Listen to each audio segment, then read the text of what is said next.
water. Joining us now is Nataki Kambon. She is one of the founders and chief spokesperson for Let's Buy Black 365, organization that I'm quite fond of and have liked some of the goals and objectives. Thought we had exposed them to our SiriusXM audience today. Nataki Kambon, welcome to Make It Plain. Yes.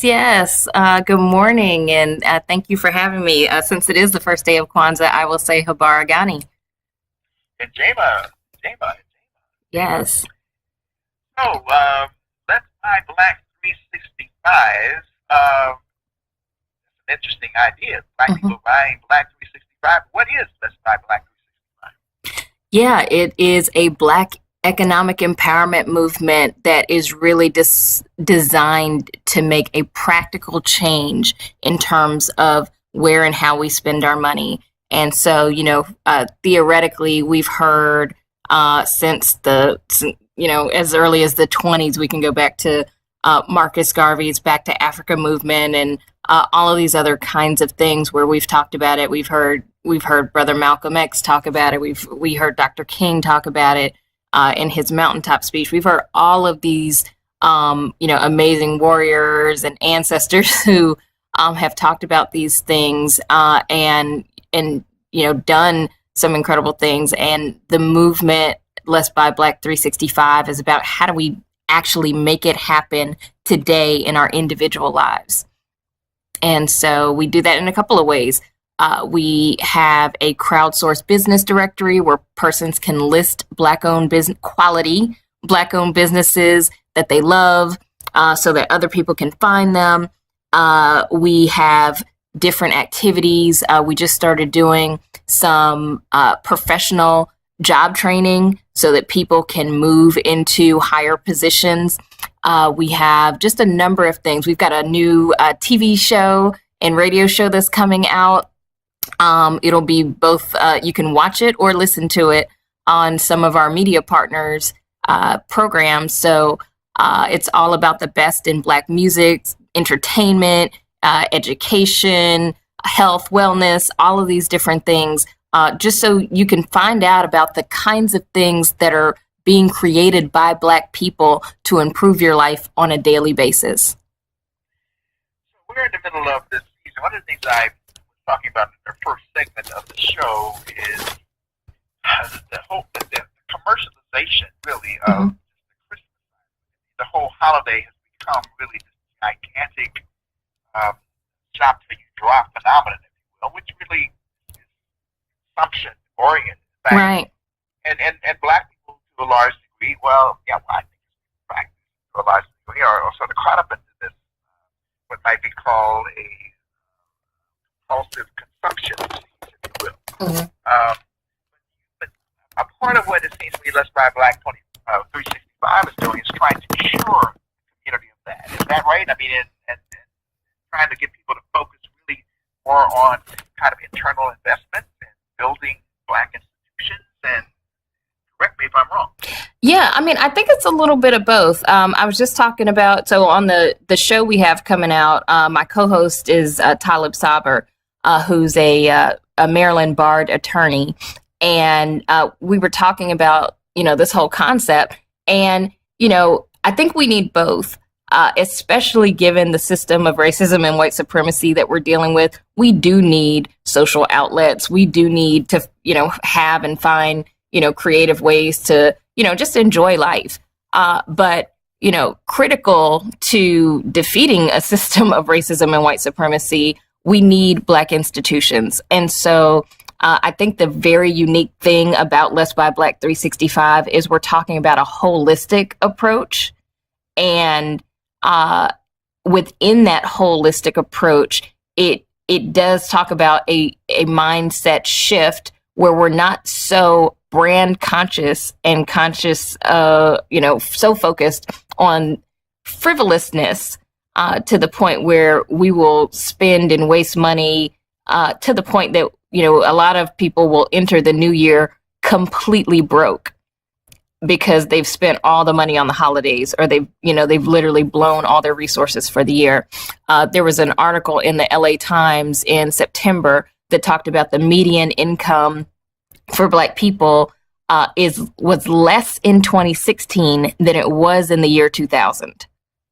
And Let's Buy Black 365 is about, as you said, making that shift so that we're not continually being less and less well off financially as individuals, but also as businesses. There have been a number of different statistics that have floated by that have talked about Black-owned businesses. Many have a median income of, some statistics report 18,000. Others report about 29,000 for a business. That's, one can barely sustain themselves on that kind of income, let alone, sustain an entire, staff or workforce. So it's really about how do we make these changes in meaningful, practical ways. And one of the things we're doing, I'll give a number where if listeners are entrepreneurs or budding entrepreneurs and are serious about shifting from the side hustle mentality and sort of the break even mentality that a lot of small businesses have and really want to step into entrepreneurship, you can text the number 505-652-2365. And you can text it with your name and your email address and the phrase "scale my business," and you'll get a link to resources that we're making available.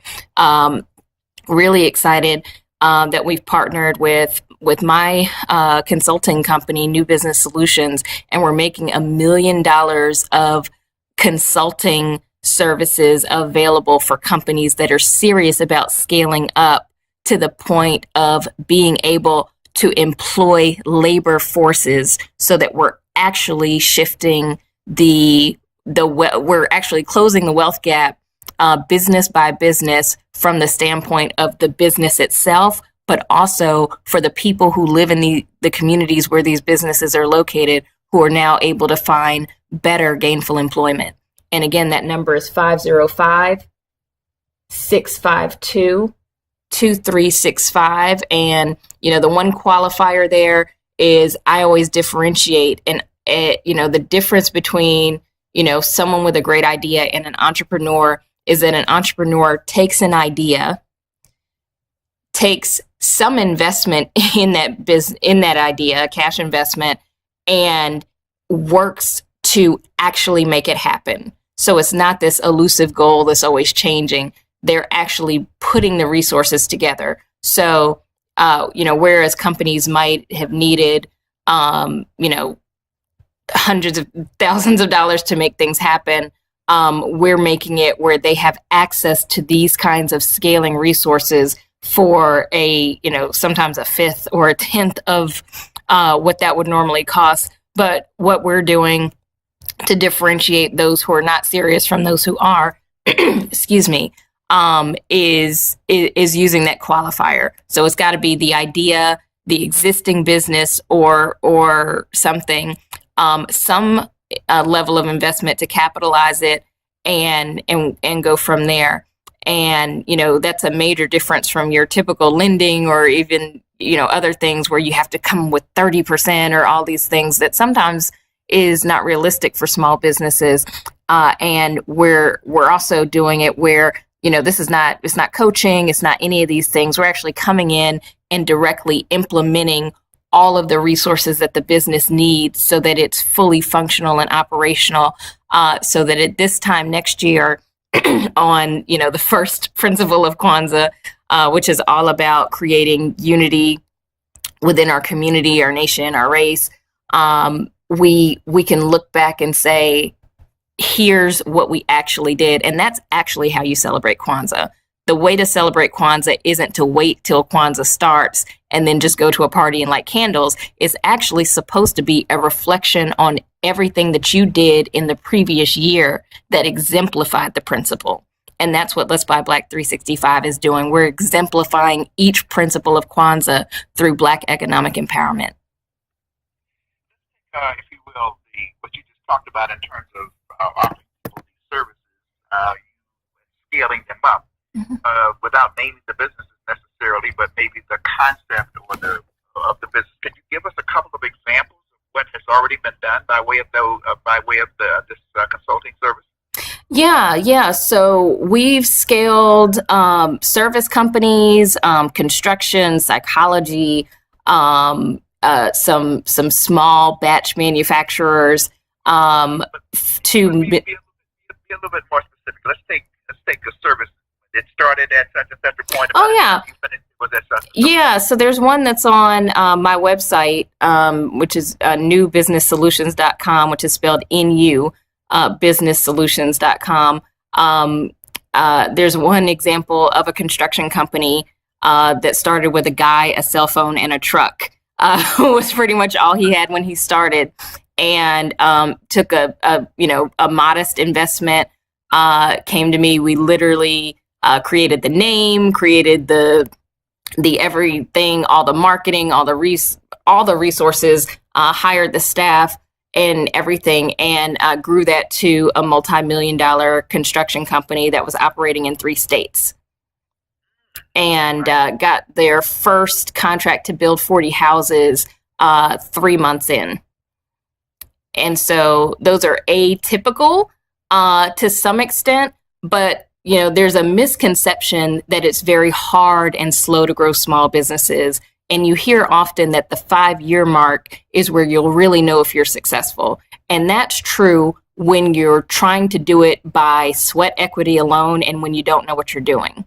When you actually employ the knowledge base of people who literally build businesses for a living, businesses take off, launch, and become profitable more quickly. What that 5-year mark really should be is, if you have made that first initial investment, it might take that long to regain all of it. But each month, if you look at it just from, without getting too technical, if you just look at it from your income statement perspective or your P&L perspective, you should be seeing profit relatively quickly from the sales perspective if you've implemented the right marketing, the right pricing strategies and all these kinds of things. And so this is my area of expertise. And for the first time, I'm actually bringing this to the Less Buy Black 365 movement, because as I've shared with you before, right now, none of my clients look like me. And so I've, the construction company example was one. That person is he's of Mexican descent, and he grew that company, decided to shut it down just when the recession was starting to happen back in 2008. And he used the revenue from the company to open up a chain of 3 personal training facilities throughout Mexico City. So, and I've worked with a number of entrepreneurs who've created companies. Sometimes they're the springboard for other companies. Some of them are still going. But, we need these kinds of businesses, because with companies like this, that company ended up having, I think at its peak, about 50 employees. I've worked with companies that have had, up to about 200 employees. And one of the reasons why this wealth gap exists is because Black people are not the number one employers of Black people. And we hear Dr. Frazier talk about that all the time. We need to be the number one employers of Black people. And when that happens, that closes the wealth gap. Wealth gap. I mean, earlier you cited statistics about the sort of the average capitalization or assets of Black businesses, which is quite frankly paltry. But sometimes people don't understand the differences between sort of the median income, or some of the average income, which is not exactly the same either, between Blacks and whites, which is still a persistent gap. Mm-hmm. So, quite frankly, Black people are making progress, but that gap still exists. Really, there should be no significant gap between Blacks and whites. But in some ways, the equally startling, if not more startling, is the wealth gap. Mm-hmm. And I wish you would maybe share with our audience sort of the difference between just income, yearly income between Blacks and whites, and this wealth gap. Yeah. So, what we're looking at is, and the best way to, excuse me, the best way to stay informed about the wealth gap. I mean, these aren't hidden numbers, or sometimes people are like, well, they're pulling these numbers out of the sky. But the Bureau of Labor Statistics updates. I think it's quarterly, but they have statistics about exactly where things are, and the Census Bureau also tracks exactly. So the labor statistics tracks more employment versus unemployment, and the Census Bureau just tracks more median income. But you still have a situation where Black people are earning pennies on the dollar. So you often hear about the gap between men and women, and how sometimes women will earn 50 cents for every $1, and the difference between Black people is just staggering. And so, when you look at poverty, you've got like 22% for Black people versus 9% for white people. And, it is just shocking in this day and age where we have so much technology, where we could be utilizing our resources to create Black businesses and Black institutions, or really, it's not always about creating. We do need more Black-owned businesses and institutions, but we definitely need to grow the ones that exist. We need to move people into, who might be currently employed or underemployed, and especially those who are employed in other people's corporations, and take some of that intellectual capital and bring it back to the Black community. Because right now, our intellectual capital, our time, our mental resources, our physical presence is what's growing other people's businesses. And when we turn that and do it for and with someone who looks like us, then we can begin to see those kinds of improvements right here in our communities. It's interesting because I suspect there are people in our audience that are saying, "What is he talking about?" You got getting ready to talk about buying the Carolina Panthers. You have all of these Black millionaires that are on there, and even some billionaires. You have people in the entertainment industry, basketball stars who are signing $1 million contracts. And so some people would say, well, there seems to be a disconnect between all of that visible wealth in the Black community, and they must say, this lady is, what is she smoking? Talking about all these numbers, disparities, and whatever. Right. I mean, where does that come from? And what I mean, there seems to be a gap in terms of public perception and the reality of what's happening in the Black community in terms of the vast majority of Black people. Yeah, well, I mean, we can even look at white communities or other communities.